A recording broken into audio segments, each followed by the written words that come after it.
देखिएगा, इस तरह से टेढ़ी रखनी होगी दोनों तरफ सेम।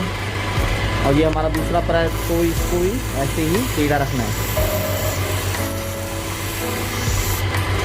तो ये दोस्तों देखिए दोनों तरफ सेम प्लेन है, मैं आपको दिखा देता हूँ। ये देखिए इस तरफ भी बिल्कुल, और ये हमारे पास इस तरफ भी बिल्कुल प्लेन है। मैं आपको दिखाऊंगा एक आपको, ये देखिए बिल्कुल प्लेन है। और तो मैं आपको दिखाता हूँ कपड़ा काट के।